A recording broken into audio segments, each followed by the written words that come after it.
نحمده ونصلي على رسوله الكريم أما بعد السلام علیکم ورحمۃ اللہ وبرکاتہ۔ سورة البقرہ پارہ 2 ربع 4 آیت نمبر 236 اور 237 کی ٹرانسلیشن دیکھیں گے۔ اعوذ باللہ من الشیطان الرجیم، بسم اللہ الرحمن الرحیم۔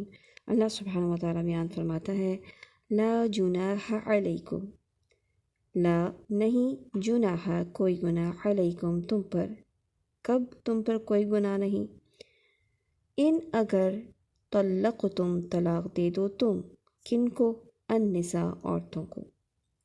علیکم سے کیا مراد ہے؟ مرد۔ اگر مرد طلاق دے دیں نساء عورتوں کو تو ان پر کوئی گناہ نہیں۔ کب؟ ما لم تمسوہن، پہلی بات کیا ہے؟ ما لم جب کہ نہیں، تمسوہن تم نے چھوا انہیں۔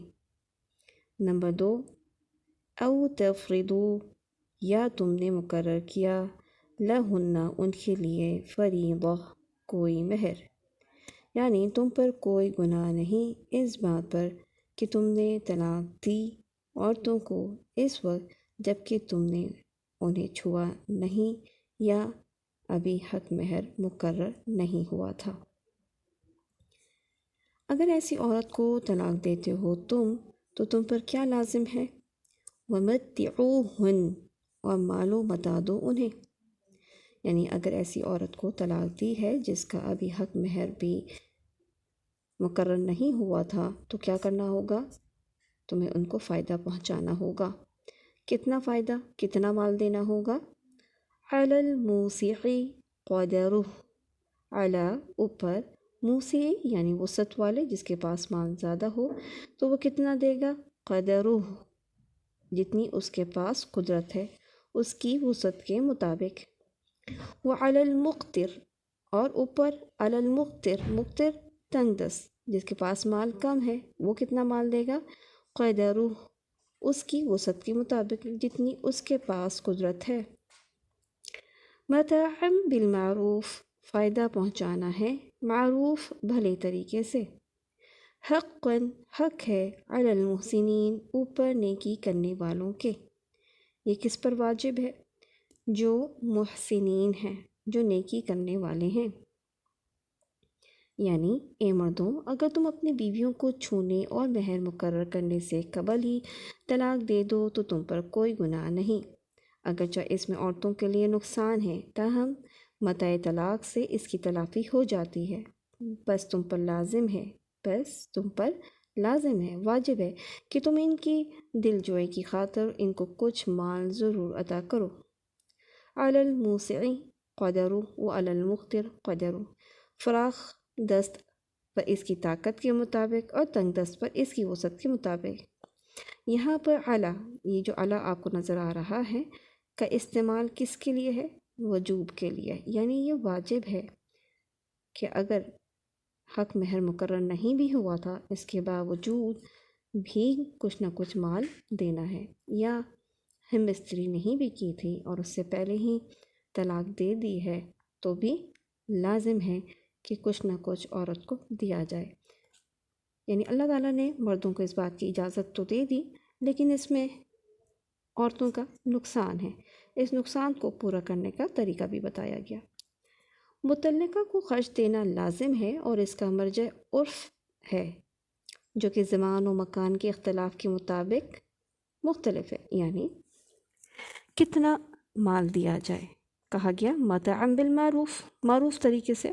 تو معروف طریقے سے کیا مراد ہے؟ معروف طریقے سے اس مراد یہ ہے کہ وہ عورت جس گھرانے سے تعلق رکھتی ہے یا جس معاشرے میں رہتی ہے اس کے مطابق جو بھی وہاں کا رواج چل رہا ہے، جو بھی وہاں کا سسٹم ہے، اس کے مطابق اس کو حق مہر کے بدلے کچھ فائدہ دیا جائے گا۔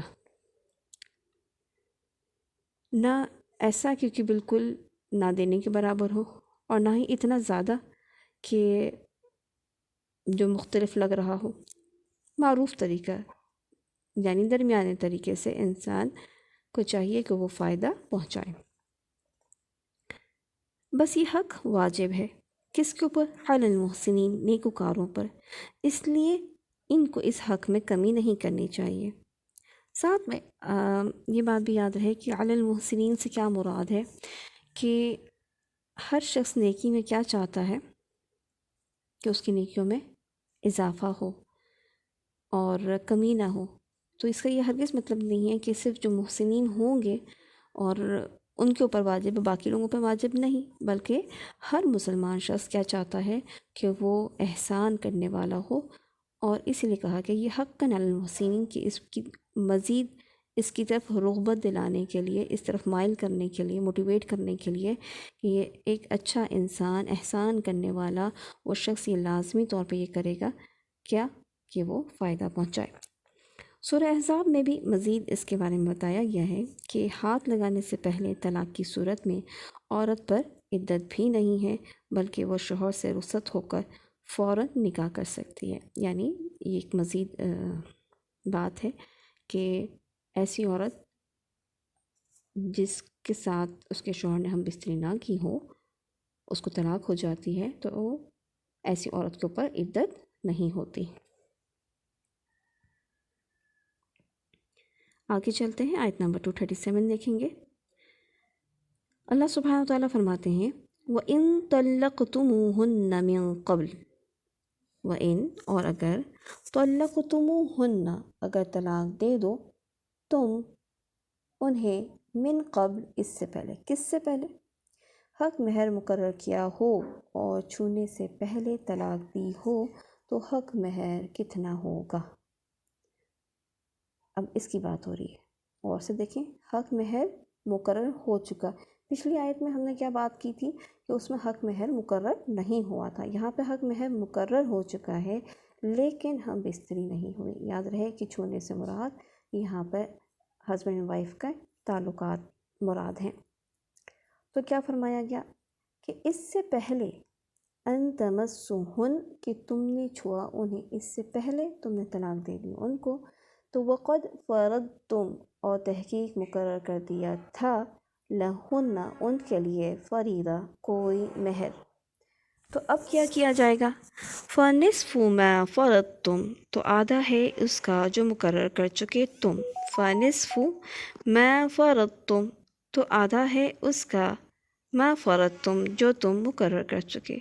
یعنی اب عورت کو پورا مہر نہیں ملے گا بلکہ آدھا مہر ملے گا، مگر اس میں بھی ایک ایکسیپشنل کیس ہے، اور وہ یہ الا ان یعفون، الا مگر یہ کہ یعفون وہ عورتیں معاف کر دیں۔ یعنی ممکن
تقویٰ کا تقاضا یہ ہے کہ معاف تم کرو۔ اس کا مطلب کیا ہے؟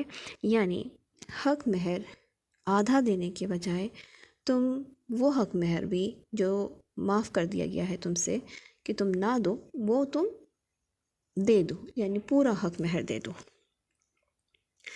حق مہر کے سلسلے میں کس بات کو یاد رکھنے کے لیے کہا جا رہا ہے؟ وَلَا تَنْسَوُا الْفَضْلَ بَيْنَكُمْ، اور نہ تم بھولو احسان کو آپس میں، یعنی آپس کے تعلقات میں احسان کو نہ بھولو۔ معاملات کچھ بھی ہوں، کیسے بھی ہوں، مگر انسانوں کو آپس میں ایک دوسرے سے تعلقات قائم رکھنے کے لیے احسان کسی کا بھولنا نہیں چاہیے۔ ان اللہ بما تعملون بصیر، بے شک اللہ اسے جو تم عمل کرتے ہو خوب دیکھنے والا ہے۔ اللہ سبحانہ وتعالیٰ اسے جو تم عمل کرتے ہو اسے خوب دیکھنے والا ہے۔ یہاں میں یہ بیان کر دوں کہ بعض نے بیدہ عقدۃ النکاح سے عورت کا ولی مراد لیا ہے کہ عورت معاف کر دے یا اس کا ولی معاف کر دے، لیکن یہ صحیح نہیں۔ ایک تو عورت کے ولی کے ہاتھ میں عقدۃ النکاح نہیں ہوتی، یعنی نکاح کی گرہ نہیں ہوتی۔ دوسری بات کہ دوسرا مہر عورت کا حق ہے اور اس کا مال ہے، اسے معاف کرنے کا حق بھی ولی کو حاصل نہیں ہے۔ اس لیے وہی تفسیر صحیح ہے جو آغاز میں کی گئی، فتح القدیر، یعنی عقدۃ النکاح سے کیا مراد ہے؟ یعنی شوہر معاف کر دے۔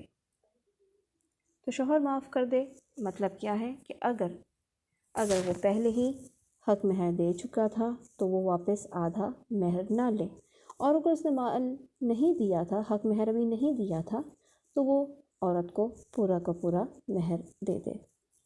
سبحانک اللہم و بحمدک، اشہد ان لا الہ الا انت، استغفرک و اتوب الیک۔ السلام علیکم ورحمۃ اللہ وبرکاتہ۔